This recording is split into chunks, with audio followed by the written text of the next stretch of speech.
जय जय शंकर हर हर शंकर जय जय शंकर हर हर शंकर जय जय शंकर हर हर शंकर जय जय शंकर. வைதிக மத அம்சங்கள். தெய்வத்தின் குரல் 3ஆம் பாகம். தனுர்வேதம். மல்யுத்தம். ஜீவனத்துக்கு பணமும் அவசியம்தான். வைராகியம், சந்நியாசம் என்று உபதேசித்தால் நடைமுறைக்கு பிரயோஜனமில்லை என்றே அர்த்த சாஸ்திரத்தை கொடுத்தார் போலவே ஷரீர பலத்தாலும் ஆயுத பலத்தாலும் ரட்சித்துக் கொள்ள வேண்டியதும் அவசியம்தான் என்றே தனுர்வேதத்தை கொடுத்திருக்கிறார்கள். ஆயுதம் இல்லாமலே குத்துச்சண்டை, மல்யுத்தம் முதலியனவும் தன்னுடைய ஷரீர பலம் ஒன்றை மாத்திரமே கொண்டு செய்வதுண்டு. மல்லர்கள் என்று மல்யுத்த வீரர்களை சொல்லுவார்கள். மகாமல்லன், மாமல்லன் என்றே நரசிம்ஹவர்மா என்கிற பல்லவ ராஜா பட்டப்பேர் வைத்துக் கொண்டிருந்தான். என்ன மல்லுக்கு நிற்கிறே என்று கேட்பதிலிருந்து இது பெரிய யுத்த தந்திரமாய் இருந்திருக்கிறது தெரிகிறது. கிருஷ்ண பரமாத்மா சாணூரன், முஷ்டிகன் என்பவர்களோடு மல்யுத்தம் பண்ணி கம்ச சபையில் ஜெயித்திருக்கிறார். ஜராசந்தனோடு பீமசேனன் மல்யுத்தம் தான் பண்ணி அவனை கொன்றான். தர்ம யுத்தம்.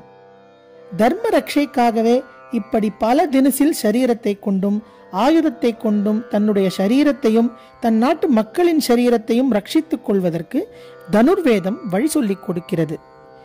எந்த போர் முறையானாலும் இன்னின்ன ஒழுங்கு முறைகளின் படி செய்ய வேண்டும் என்று அதற்கு வியவஸ்தை பண்ணி தர்ம யுத்தம் என்று வைத்திருக்கிறது. இதிலே பெரிய தர்மம் சேனைக்கும் தான் சண்டை. யுத்த பூமியிலே தான் அந்த சண்டை நடக்க வேண்டும். மற்ற பொதுஜனங்கள் எவரையும் தாக்கப்படாது, நாடு நகரங்களை பாதிக்கப்படாது என்று வைத்ததுதான். தற்காலத்திலோ சிவிலியன் பாப்புலேஷன், குழந்தைகள், ஸ்திரீகள் எவரானாலும் குரூரமாக கொன்று குவிக்கிற விமான படையெடுப்பும் குண்டு போடுவதும் தான் போர் முறை என்றாயிருக்கிறது. அத்துமீறி பண்ணினவர்கள்தான் முற்காலங்களில் நாடு நகரத்தில் புகுந்து நாசம் பண்ணியும் தீ வைத்தும் ஜலாசயங்களில் அதாவது நீர்நிலைகளில் விஷம் கலந்தும் ஸ்திரீகளை மானபங்கம் செய்தும் யுத்தம் செய்தது. இவர்கள் ரொம்பவும் குறைச்சலே. துருக்கர்கள் முதலான அந்நிய தேசத்தவர்கள் இந்த மாதிரி முறை கெட்ட காரியங்களை செய்ய ஆரம்பித்த பின் தான் இங்கே இவை சற்று பரவின. அவர்கள் இப்படி அக்கிரமம் பண்ணின போது கூட சிவாஜி முதலான ஹிந்து ராஜாக்கள் சத்ருக்களை சேர்ந்த ஸ்திரீகளுக்கு கெடுதல் பண்ணாமல் காப்பாக பல்லக்கிலே ஏற்றி போக வேண்டிய இடத்துக்கு அனுப்பி வைத்திருக்கிறார்கள். பாபங்களிலும் பிராயச்சித்தமே இல்லாத சில மகா பாபங்கள் உண்டு. இவற்றை பண்ணினவர்களுக்கு ஆததாயி என்று பெயர். தர்ம யுத்தமாக சரீர ஆயுத பலங்களை மட்டும் காட்டி ஜெயிக்காமல் நெருப்பு வைக்கிறவன், விஷம் வைக்கிறவன், நிராயுதபாணியாக இருப்பவனை ஆயுதத்தால் கொல்பவன், கொள்ளையடிக்கிறவன், நிலத்தை பிடுங்கிக் கொள்கிறவன், பரஸ்திரியை அபகரிப்பவன் ஆகியவர்களை ஆததாயிகளின் லிஸ்டிலேயே சேர்த்திருக்கிறது. இதிலிருந்தே தர்ம வியவஸ்தை நம் யுத்த முறையை எப்படி கட்டுப்படுத்தி இருக்கிறது என்று தெரிந்து கொள்ளலாம். முன்னேயே இன்னார்தான் இன்னாருடன் யுத்தம் செய்யலாம் என்ற கட்டுப்பாட்டை சொன்னேன். சமபலம் உள்ளவர்களே யுத்தம் செய்து கொள்ள வேண்டும். சரணாகதி பண்ணுகிறவனை அடிக்க கூடாது. பயங்காளியை விட்டுவிடணும்.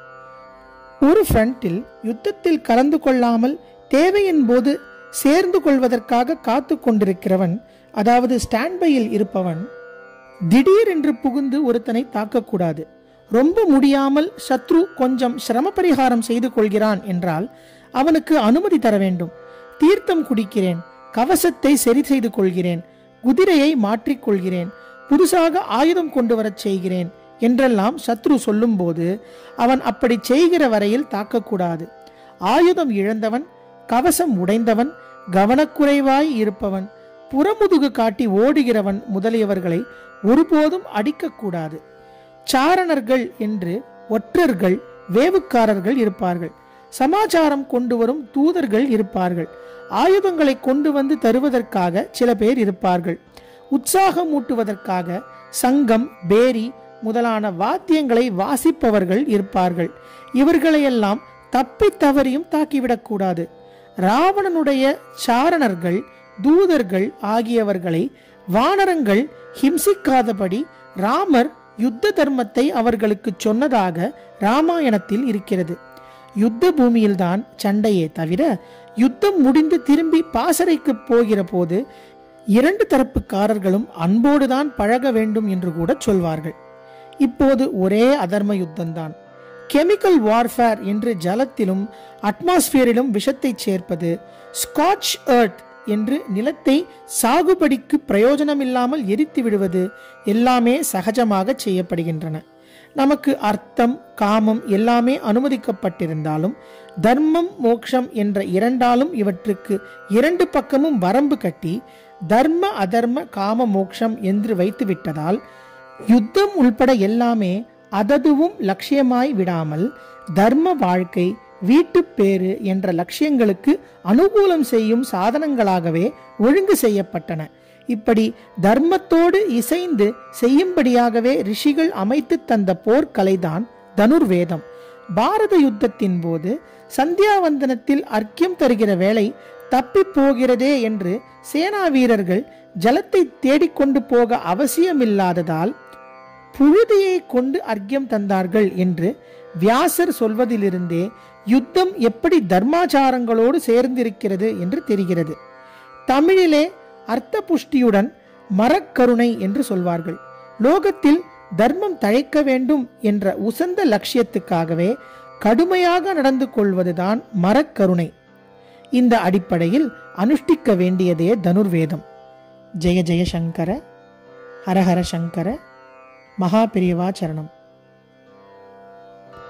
जय जय शंकर हर हर शंकर, जय जय शंकर हर हर शंकर, जय जय शंकर हर